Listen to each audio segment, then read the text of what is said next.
Prancis sok ingatkan Iran tak rusak diplomatik karena nuklir. Mengapa demikian?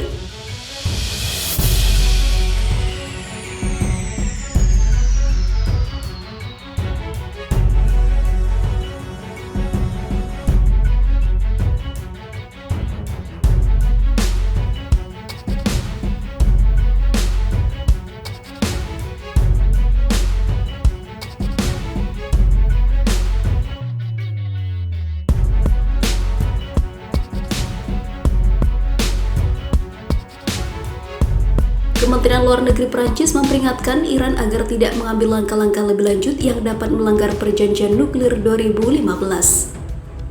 Langkah keliru dapat membahayakan upaya diplomatik baru menyusul pemerintahan anyar Amerika Serikat. Untuk melestarikan ruang politik guna menemukan solusi yang dinegosiasikan, kami meminta Iran untuk tidak mengambil tindakan yang akan semakin memperburuk situasi, kata juru bicara Kementerian Luar Negeri Prancis Agnes von der Moel seperti diwartakan Arab News pada Kamis 11 Februari 2021. Dia mengungkapkan kondisi fakta nuklir Iran saat ini di tingkat yang mengkhawatirkan. Dia juga mengatakan hal tersebut menyusul akumulasi pelanggaran perjanjian Wina, termasuk yang terbaru saja dilaporkan Badan Energi Atom Internasional atau IAEA. Laporan itu merujuk pada pengawas atom PBB yang mengatakan Teheran telah melaksanakan rencana mereka untuk memproduksi logam uranium. Iran juga telah mengeluarkan peringatan bahwa mereka dapat memblokir inspeksi mendadak pada akhir bulan ini terhadap fasilitas nuklirnya. Setali tiga uang, pemerintah Rusia mendesak Iran untuk menahan diri menyusul produksi logam uranium mereka. Moskow menilai Iran telah melakukan pelanggaran baru soal batas yang ditetapkan dalam kesepakatan nuklir. Kami memahami logika tindakan mereka dan alasan yang mendorong Iran. Meskipun demikian, penting untuk menunjukkan pengadilan diri dan pendekatan yang bertanggung jawab, kata Wakil Menteri Luar Negeri Rusia Sergei Ryabkov. Seperti diketahui, Fakta Nuklir 2015 disepakati oleh Amerika Serikat, China, Rusia, Jerman, Prancis, dan juga Inggris.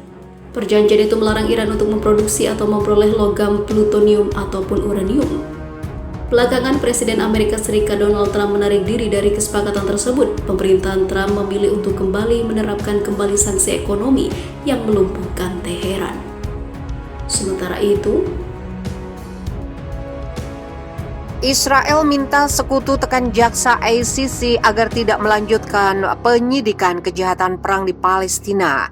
Pemerintah Israel sebelumnya mengecam keputusan ICC sebagai anti-Semit. Sejauh ini hanya dua negara, yaitu Amerika Serikat dan Australia, yang secara resmi keberatan dengan keputusan ICC tersebut. Tel Aviv bermaksud untuk memikat lusinan sekutunya untuk menyampaikan pesan rahasia kepada Jaksa Pengadilan Kriminal Internasional Fatou Bensouda, menekannya untuk tidak melanjutkan penyelidikan atas dugaan kejahatan perang yang dilakukan oleh Israel di wilayah pendudukan seperti diberitakan Axios Minggu. ICC memutuskan pada hari Jumat bahwa mereka memiliki yurisdiksi untuk membuka penyelidikan atas dugaan kejahatan perang yang dilakukan oleh Israel di tepi barat jalur Gaza dan Yerusalem Timur. Laporan itu mengutip dua pejabat Israel yang mengatakan bahwa Kementerian Luar Negeri negara itu mengirim tabel rahasia ditunjuk sebagai mendesak kepada duta besarnya di seluruh dunia pada hari Minggu. Menurut instruksi lobby, diplomat Israel harus menghubungi Menteri Luar Negeri dan Kepala Pemerintahan dan meminta mereka untuk mengeluarkan pernyataan resmi yang keberatan dengan keputusan ICC.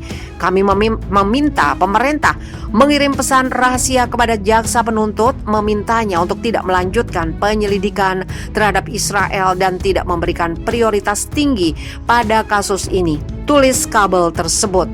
Anda diinstruksikan untuk memberitahu tingkat tertinggi pemerintah bahwa jika penyelidikan terhadap Israel dimulai, itu akan menciptakan krisis berkelanjutan antara Israel dan otoritas Palestina yang tidak akan memungkinkan kemajuan diplomatik terjadi di antara para pihak.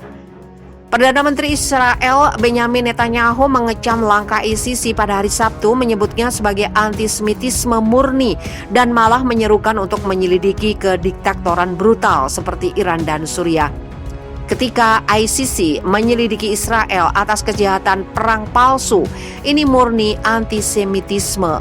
Pengadilan yang dibentuk untuk mencegah kekejaman seperti Holocaust Nazi terhadap orang-orang Yahudi sekarang menargetkan satu negara bagian dari orang-orang Yahudi, kata Netanyahu. Sebelumnya pada hari Sabtu, pasukan pertahanan Israel menyebut keputusan ICC bias dan mengatakan akan terus melindungi keamanan negara dan warganya, menghormati hukum nasional dan internasional. Departemen Luar Negeri Amerika Serikat telah menyatakan keprihatinannya atas keputusan ICC untuk menjalankan yuridiksinya atas Israel. Dalam sebuah pernyataan pada hari Jumat, juru bicara Departemen Luar Negeri Ned Price mengatakan Israel bukanlah negara pihak pada Statuta Roma. Kami akan terus menjunjung tinggi komitmen kuat Presiden Biden kepada Israel dan keamanannya, termasuk menentang tindakan yang menargetkan Israel secara tidak adil. Pengumuman ICC menyebutkan bahwa yurisdiksi teritorial dalam situasi di Palestina meluas ke wilayah yang diduduki Israel sejak tahun 1967. Meluas ke wilayah yang diduduki Israel sejak tahun 1967, yaitu Gaza dan tepi barat termasuk Yerusalem Timur. Ben Stott juga menambahkan bahwa ada dasar yang masuk akal untuk percaya bahwa kejahatan perang telah atau sedang dilakukan di tepi barat oleh Israel. Langkah tersebut disambut baik oleh otoritas Palestina dengan Perdana Menteri Mohammad Shtayyeh menyebutnya sebagai kemenangan untuk keadilan dan kemanusiaan, untuk nilai-nilai kebenaran, keadilan dan kebebasan, dan untuk darah para korban dan keluarga mereka. Perdana Menteri Dr. Shtayyeh menyambut baik keputusan yang dicapai oleh ICC yang memiliki yurisdiksi atas negara bagian Tagar Palestina, menyebutnya sebagai kemenangan untuk keadilan dan kemanusiaan. pic.twitter.com.